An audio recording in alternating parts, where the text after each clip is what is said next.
Bernard Nyamwaro, Director Corporate Communications, Juhudi Africa. And the statement reads, the Kisii County Civil Society media address on rampant violation and the intent to harm Kisii County Governor rally at Boikanga Ward, South Mugirango. Now we, the people of Kenya and the residents of Kisii and leaders from diverse civil societies gathered here today to condemn the heinous acts of violence being perpetrated by a section of people in Kenya and Kisii to disrupt functions organized by leaders who condemn and say that on diverse dates, a gang of men descended and started beating citizens who were in a rally at Boikanga Ward, South Mugirango constituency last week. That on the said date and day, the governor of Kisii County, Simbarati, had a rally to distribute bursary forms for the less privileged children, students and pupils in the said constituency. That there were a huge crowd that had come to pick the bursary forms for their vulnerable orphans, children, and students of from different institutions of Kisii County and across the country.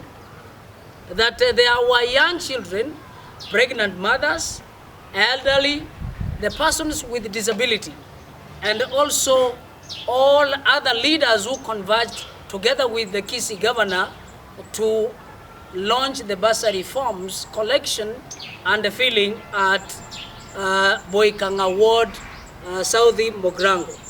Now, it is within these spaces that we rise to draw the attention of the President of the Republic of Kenya to address the rampant attacks, violence, and all manner of human life violations against the peaceful citizens of this country. Majina naitwa Kisii, nawakilisha shirika la Unruly International. Mimi ningeweza kuongelelea ikiwa kwa upande wa vijana mambo ambayo yanatendeka hapa Kisii na hata nchini. Kuna wale ambao wanaona wako above the law.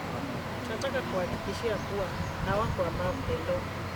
Kama hii incident ambapo kulikuwa na mambo ya basari, kulikuwa na wamama wakongwe, wazee, walemavu, watoto ambao walikuwa wanaenda kuchukua basari, ilikuwa ni hatia sana kwenda kuvamia mkutano huo na kuuliza wale ambao walikuwa hapa.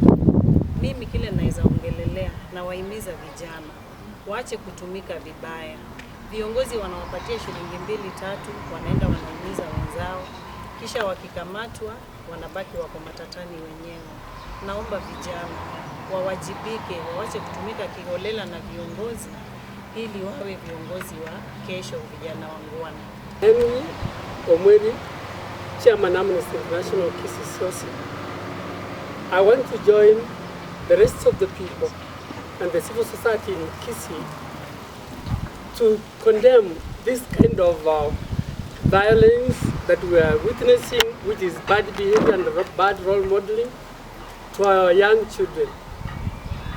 As the Amnesty International, our business is to see everybody enjoy the rights and the space for their rights. It is indeed very bad that Kisii is now being known for bad reasons. For one, there is rampant illicit brew that is happening and is promoting and making our young people some peace. The political class is making sure that the boys are drunk, and therefore they are taking advantage of that state, and therefore they are not following the law, and therefore being misused. That is number one. Number two, I want to say that it is important that people observe the law from the topmost leadership to the lowest. We are getting into a rogue nation, a rogue county, where observing the law seems like something that has been forgotten. It is important that everybody revises the constitution and realizes that we are in a country where the rule of law is supreme. 3, this county is going back to militia. I do not understand why we have the police, we have the provincial administration or other cadres of leadership. So much that each person now has his own people to defend him at times of crisis. It is bad manners to have very, very protected people, prominent. Also join my colleagues to condemn that incident. If we have leadership where security of the people is not guaranteed, then it is as good as having no leadership. My name is Alhaj Ramadan Hussein. I represent the SUPKEM, Supreme Council of Kenya Muslims, here in Kisii County. Indeed, leaders seem to be forgetting so fast that they are not in those positions forever.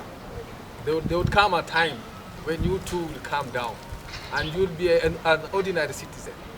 You will need the protection from the leaders of that time.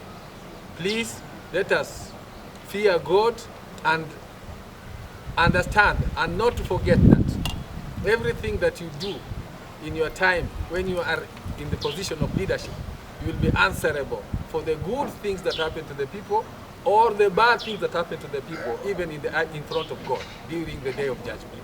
That one people seem to be forgetting, that whatever you do, you will be held responsible for the good things and the bad things that happen to the people.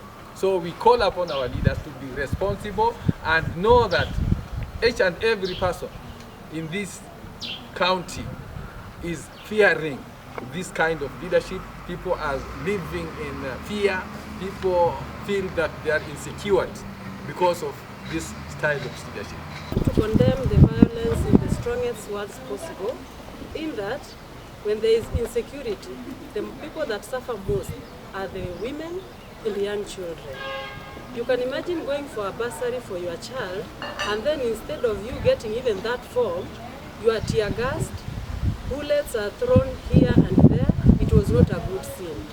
And I'm calling upon all the stakeholders involved in this, all who care about the security of Kisii County, to ensure that they come on board and ensure that all this violence is stopped immediately to secure our Kisii County as a county and to ensure that we have security.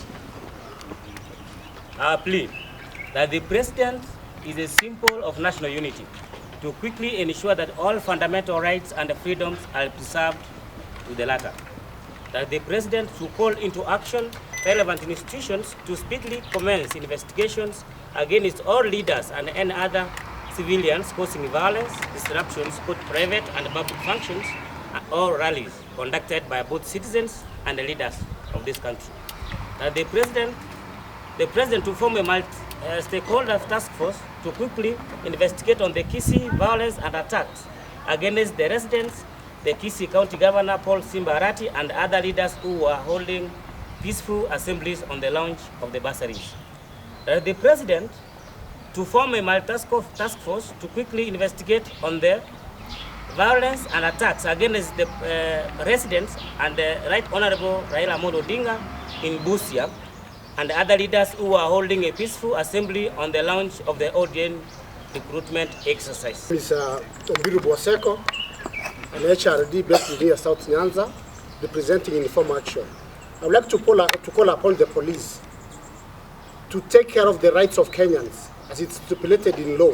They are supposed to protect life and properties and also to make sure that there's law and order in our country.